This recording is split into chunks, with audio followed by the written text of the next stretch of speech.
So let's talk with them for a little while about what's coming up for the next year, or the next big things that we want to work on. Let's ask some questions. One thing we want to take this opportunity to talk about is the improvements to the animations. So we are concerned about the animations, we are paying close attention to this, we see your concern. We want the combat feeling to be truly satisfying. Good animations are very important for them. Pixel, what do we aim to achieve with this animation improvement, and what can they expect? Up until this point, we weren't really focusing much on bringing quality to these animations. We were very much in a phase of getting all the systems into the game, bringing in many things so we could then start polishing them. And as more time passed, we realized the moment had come where we need to improve the animations to advance the game further. Our strategy will probably be to gradually improve things throughout 2026. Don't expect a huge package that will improve all game animations, so it will be a constant improvement. And we won't just focus on combat. Of course, combat is a very important part, what you're always doing, but it's animations in general. With all the actions you do in the game, from walking to hitting, collecting, anyway, we intend to give all the little animations a treatment, right? Sometimes it's not just about making a better animation. Sometimes it's not. It's not just that.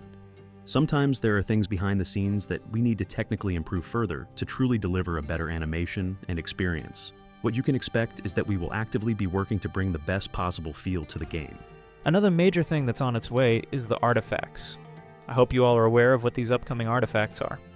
So if you'd like to provide a brief overview. It's one of Profane's systems that makes it stand out a bit. Something we don't find in other games the way we're trying to do it. But we're finally going to start working on artifacts. I won't give spoilers here, for now, about which artifacts exactly and all that. But the idea is that we want to bring this into the game soon, because we know it's a system that can change a bit how Profane is seen. And it adds a lot to the experience we want for Profane, the experience that Insane wants to bring to Profane. We will finally start working on this and deliver something to you to also see the path we need to follow with the artifacts, right? We need to deliver a first version to you to know what direction to take with them. So it's very important that we get this done quickly, given the significance we attribute to this system within the game's overall experience. An artifact is not a common item that everyone will possess constantly. These are quite rare objects in the world. They are typically special items or pieces of equipment, things you can acquire for yourself, which grant you a great deal of power in some unique way.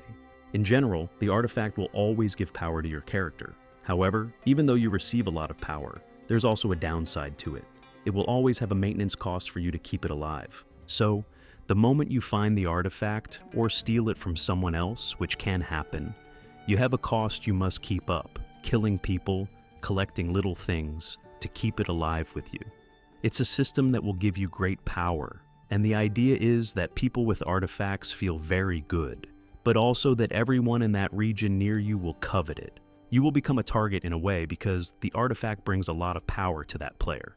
There will be many different ways the artifact will appear in the world, or how the player will be able to acquire it, and very different powers that you will acquire, of different levels too. There might be artifacts that are stronger than others, but they are always very different and very unique.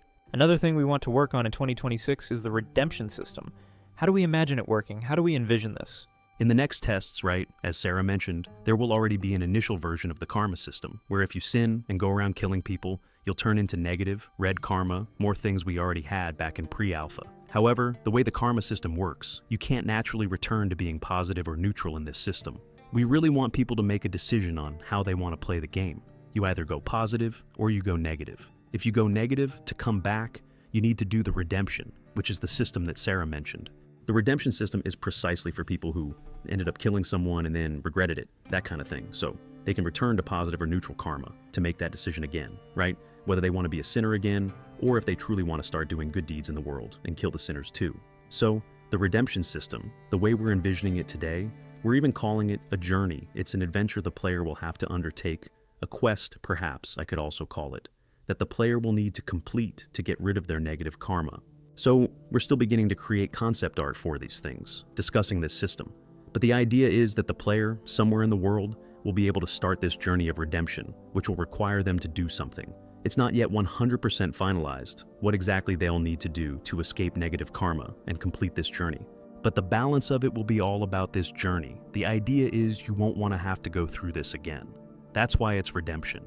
You've redeemed yourself. You don't want to be a sinner anymore. You decided to be a good guy. I think that's probably where our biggest balance test will be that we'll have to face. In the end, you'll have decisions to make.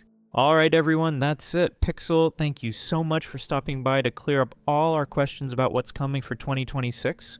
Okay, Pixel,